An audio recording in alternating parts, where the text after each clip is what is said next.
Hello everyone, আসসালামু আলাইকুম। Welcome করছি আজকের পর্বে নতুন আরও একটি রেসিপি দেখার জন্য। আজকে তৈরি করে দেখাবো সবার খুবই পছন্দের আরও একটি ডেজার্ট ফ্রুট কাস্টার্ড। আজকের কাস্টার্ডটি আমি ডিম ছাড়া রেডিমেড পাউডার দিয়ে তৈরি করে দেখাবো। কথা না বাড়িয়ে আমি শুরু করছি। এজন্য আমি এখানে নিয়েছি রেডিমেড কাস্টার্ড পাউডার 3 টেবিল চামচ, লিকুইড দুধ নিয়েছি 3 কাপ অর্থাৎ 750 ml। আমি গরুর ফ্রেশ দুধটা নিয়েছি, আপনি চাইলে পাউডার গুলিয়ে লিকুইড দুধ বানিয়ে নিতে পারেন। নিয়েছি আমার পছন্দ মতো কিছু ফল।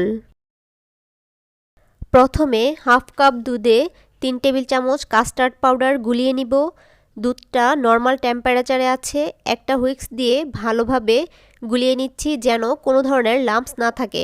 3 কাপ দুধের জন্য আমি 3 টেবিল চামচ কাস্টার্ড পাউডার নিয়েছি। চুলায় একটা প্যানে 750 ml দুধ নিয়েছি। দুধটা জাল করে একটু ঘন করে নিব, এতে কাস্টার্ডের টেস্ট আরও ভালো হয়। প্রিয় ভিউয়ার্স, আমার রেসিপিগুলো ভালো লাগলে চ্যানেলটি সাবস্ক্রাইব করে রাখবেন আর পরবর্তী ভিডিওর নোটিফিকেশান সবার আগে পেতে বেল আইকনটি প্রেস করে রাখবেন। কিছুক্ষণ জাল করার পর দুধটা কিছুটা ঘন হয়ে আসছে। এ পর্যায়ে আমি আগে থেকে গুলিয়ে রাখা কাস্টার্ড পাউডারটা দিয়ে দিব। এরই মধ্যে পাউডারটা জমে গিয়েছে। প্যানে দেওয়ার আগে আরও মিশিয়ে নিচ্ছি আর চুলার আঁচটা একেবারে লো করে নিয়েছি। আমি অল্প অল্প করে প্যানে দিচ্ছি আর অন্য হাতে একটি হুইস্ক দিয়ে সঙ্গে সঙ্গে নেড়ে দিচ্ছি। এ অবস্থায় অনবরত নাড়তে হবে, না হয় খুব দ্রুত জমে গিয়ে লাম্পসের সৃষ্টি হবে।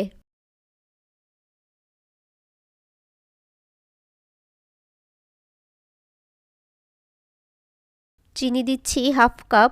চিনি আপনার টেস্ট অনুযায়ী অ্যাডজাস্ট করে নিতে পারেন, তবে এখানে চিনি একটু বুঝে দিতে হবে যেহেতু ফলগুলো মিষ্টি আর কাস্টার্ড পাউডারেও কিছুটা মিষ্টি ভাব আছে। তবে হাফ কাপ চিনি আমার কাছে পারফেক্ট মনে হয়েছে। প্রায় 3 মিনিট জাল করে নিয়েছি, এরই মধ্যে কাস্টার্ডটা রান্না হয়ে গিয়েছে।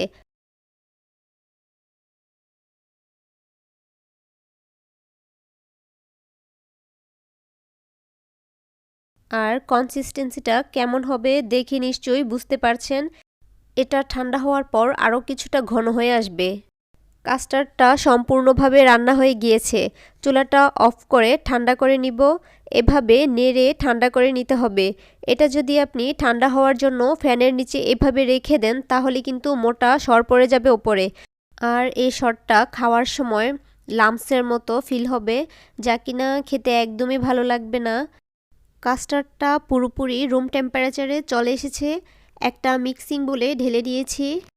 আমার পছন্দ মতো কিছু ফল কেটে নিয়েছি, এর মাঝে সব দিয়ে দিচ্ছি। আমি ফল নিয়েছি আঙুর, কলা, আপেল, আনার।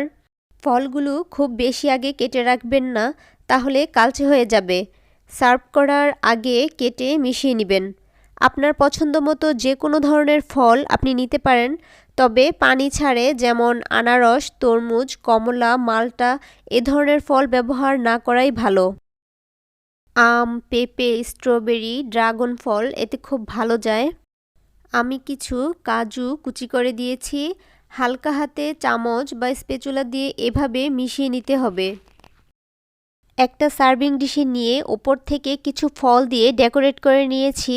ফ্রিজে রেখে ঠান্ডা করে পরিবেশন করবেন। আশা করছি ছোট বড় সবাই খুবই পছন্দ করে খাবে। সবার সুস্থতা কামনা করে বিদায় নিচ্ছি। আল্লাহ হাফেজ।